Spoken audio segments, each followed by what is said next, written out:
حضرت سیدنا امام اعظم ابو حنیفہ رحمۃ اللہ تعالی علیہ کے پاس ایک شخص نے آ کے کہا فلاں آدمی زانی ہے. فرمایا تجھے کیسے پتا چلا؟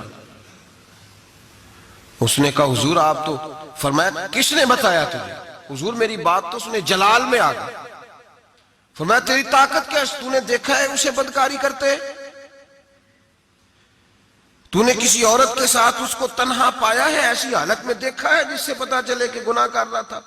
فلاں آدمی کہہ رہا تھا. فرمایا اگر میں چیف جسٹس ہوتا تو تجھے لٹکا کے 80 کوڑے مارتا. ایک مسلمان کے بارے میں تو نے یہ بات کر دی.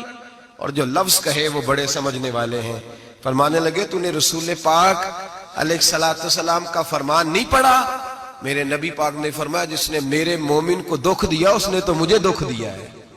فرمایا تو میرے رسول کو تکلیف دیتا ہے مسلمان کا عیب بیان کر کے؟ تجھے خیال نہیں آتا؟ تو سمجھتا نہیں بات کو؟ من اذا مسلمن فقد اذانی.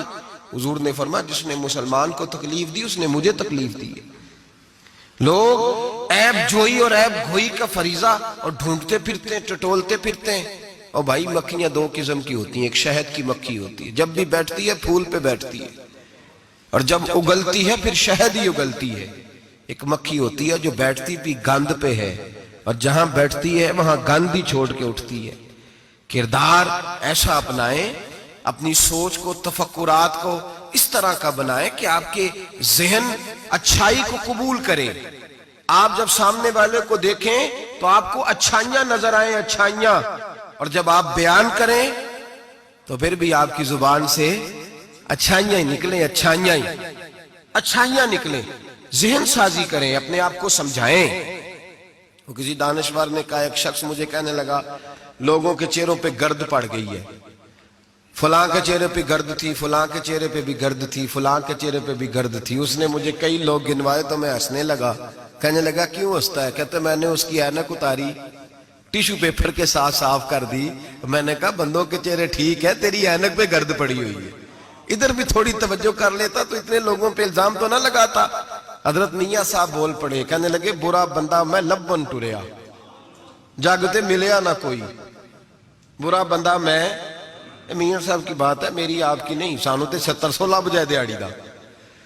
میاں صاحب کہتے ہیں میں برا بندہ میں لبن ٹریا تے جاگتے تھا ہی کوئی نہیں کہ ملا ہی نہیں. کہتے مجھے نہیں ملا، مجھے نہیں. سمجھ لیں بات کو، بزرگوں کے افکار کو سمجھے. کہتے مجھے ملا اس لیے کہ میری سوچ ہی بڑی اچھی تھی، جو مجھے ملتا میں اس کے اندر اچھائیاں پیدا کر لیتا. مجھے نہیں ملا یہ نہیں کہ بندہ تھا نہیں، مجھے نہیں ملا اس لیے کہ میری سوچ ہی نہیں تھی. وہ ہے نا کہاں سے لاؤں جس میں لوگوں کے عیب نظر آئے. برے بندے نو میں لبن ٹریا تے جاگتے ملیا نہ کوئی، تے اپنے اندر چاہتی پائی تے میں تھوں برا نہ کوئی. اپنے اندر چاہتی پائی تے میں تھوں. مجھے سمجھ آئی من عرف نفسہ فقد عرف ربہ، من عرف نفسہ فقد عرف ربہ. جو اپنے آپ کو پہچان گیا وہ اپنے رب کو. یہاں تو الزام تراشیاں ہوتی ہیں، الزام تراشیاں. حضرت بہاؤالدین زکریہ ملتانی رحمت اللہ علیہ اور بابا فرید الدین گنج شکر رحمت اللہ علیہ ایک زمانے میں ہوئے. ملتان کا ایک شخص حضرت بہاؤالدین زکریہ ملتانی کے پاس مرید ہونے آ گیا، مرید ہونے آیا. حضرت اس کو کونے میں لے گئے اور لے جا کے کہنے لگے تو ملتان کا رہنے والا ہے تو میں اپنے شہر والوں کے ساتھ دھوکہ نہیں کرتا. یہ جو میرے پاس لوگ مرید ہونے آئے ہیں یہ کوئی کہیں سے آیا ہے، کوئی کہیں سے آیا، تو میرے شہر کا ہے. میں کوئی پیر شیر نہیں، میں دکاندار ہوں، جیبیں ٹٹولتا ہوں لوگوں کی. میں دھوکہ دیتا ہوں، تجھے بچانا چاہتا ہوں، تو اس طرح کر کہیں اور چلا جا. اس نے کہا حضور مشورہ دے کہاں جاؤں؟ کہنے لگے پاک پتن میں چلا جا، فرید الدین بہت بڑا فقیر ہے، بڑا فقیر ہے. وہ شخص کہتا ہے گھوڑے پہ بیٹھا، میلوں کا سفر تھا، ملتان سے پاک پتن شریف پہنچا. بابا صاحب کی خدمت میں حضور مرید ہونا ہے. کہاں سے آئے ہو؟ کہا ملتان شریف سے. کہنے لگے وہاں فقر کا دریا بہ رہا تھا، تو نہر کے پاس آ گیا ہے. فقر کا دریا بہ رہا تھا، تو نہر کے پاس آ گیا ہے. اور رونے لگا، کہنے لگا بابا مجھے کیا پتا نہر کون سی ہے، دریا کون سا ہے، وہ تیرے پاس بھیجتا ہے تو اس کے پاس بھیجتا ہے. میرے بھائی پرانے لوگوں کو تو اپنے اندر کوتاہی نظر آتی تھی، سامنے والے کے اندر خوبی دکھائی دیتی. میں بن کے بیٹھ گیا ہوں کہ میں ہی صحیح ہوں، بس میں ہی صحیح ہوں. اپنے زاویہ نگاہ سے سوچتے ہو. اپنا ہم نے طرز خیال بنا لیا. سوچ کی صفائی, سوچ کی پاکیزگی. دنیا میں وہ بندہ اچھا نہیں ہوتا جو صرف اکیلا اچھا ہوتا ہے.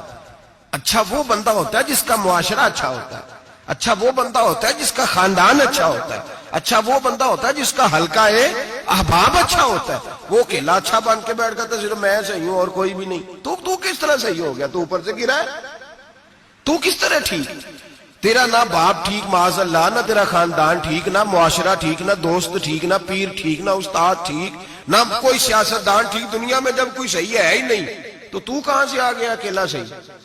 یہ کیسے ممکن؟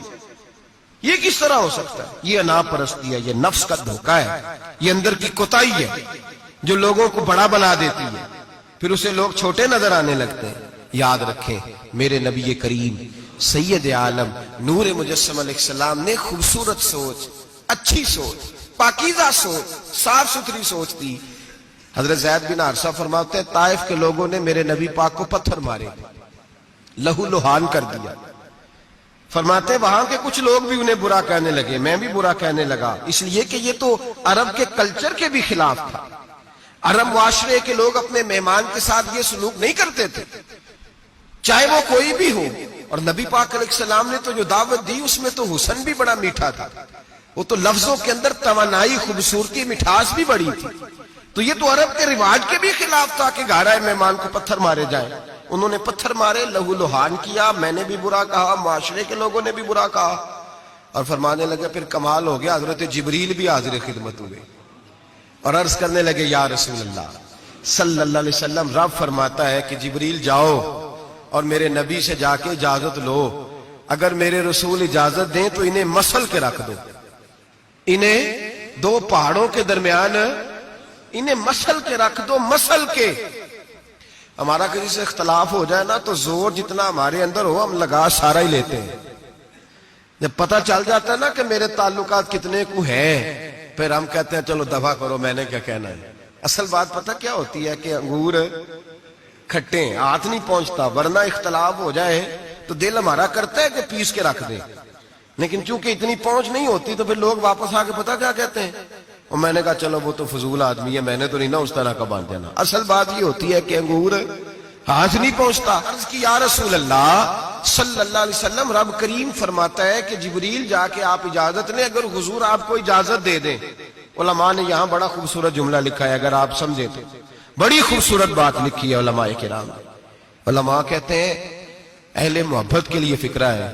علماء کہتے ہیں جو رب کافر کو سزا دینے کے لیے بھی رسول اللہ سے پوچھتا ہے, کافر کو سزا دینے کے لیے بھی کہتا ہے محبوب اگر تو کہے تو سزا دے دوں, کافر کو سزا دینے کے لیے پوچھتا ہے. ہم تو رسول اللہ کے کلمہ پڑھنے والے ہیں, اور جو نبی کافر کے بارے میں کہتے ہیں یا اللہ نہیں انہیں نہیں کہنا, تو محبوب اپنے غلاموں کے بارے میں یہی کہیں گے اللہ کوئی نہیں, بھول گئے تھے, معاف فرما دے, معاف کر دے. باریک نقطہ یہاں علماء نے بیان کیا, اس کو سمجھا کر. نبی کریم سید عالم صلی اللہ علیہ وسلم سے پوچھا, عرض کی یا رسول اللہ صلی اللہ علیہ وسلم, حضور رب فرماتا ہے اگر اجازت. اب سوچ کا معیار دیکھیں نبی پاک کی, حضور کی سوچ کی توانائی دیکھیں. صحت مند دماغ فروغ پاتا ہے اس سے جو افکار ہمیں ہمارے رسول نے دیے. بیمار ذہن لوگ یہاں تک نہیں پہنچ سکتے جن کو سارا زمانہ ہی برا لگتا ہے, فلانا بھی غلط, فلانا بھی غلط, فلانا بھی, تو جناب صحیح کون ہے, کہتا ہے میں اکیلا ہی صحیح ہوں. او بھائی صحت مند سوچ نبی پاک نے فراہم کی. یا رسول اللہ اگر آپ اجازت دیں تو تباہ کر دیں, لیکن حضور کی امید دیکھیں, زاویہ نگاہ دیکھیں, سوچ کا معیار دیکھیں. میرے رسول نے فرمایا نہیں, انہیں تباہ نہیں کرنا. حضور کیوں؟ فرمایا ہو سکتا ہے ان کی نسلیں کلمہ پڑھ کے مسلمان ہو جائیں. اگر تباہ ہو گئے تو نسلیں کیسے آئیں گی, اولادیں کیسے ہوں گی؟ تو میں ان کی نسلوں سے بھی امید کرتا ہوں کہ میرے پیغام کو سمجھیں گی اور قریب آئیں گی. میرے بھائی یاد رکھیں اس بات کو, سمجھ لیں نبی پاک علیہ السلام نے ہمیں صحت مند سوچ دی ہے, ہمارے افکار و نظریات کو توانائی دی ہے. ہر وقت برا سوچنا, برا گمان کرنا, اس ملک کا کچھ نہیں ہو سکتا, یہ فلاں نہیں ہو, کیوں نہیں ہو سکتا؟ اٹھ باندھ کمر کیوں ڈرتا ہے؟ تو دیکھ خدا کیا کرتا ہے, تو عمل کر اور رزلٹ اللہ تبارک و تعالیٰ پہ چھوڑ دے. سوچ صاف ستھری, نظریات پاک صاف, اچھے افکار پیدا کریں, اچھے خیالات پیدا کریں. اچھی سوچ، کسی کی عیب جوئی نہ کریں ڈھونڈ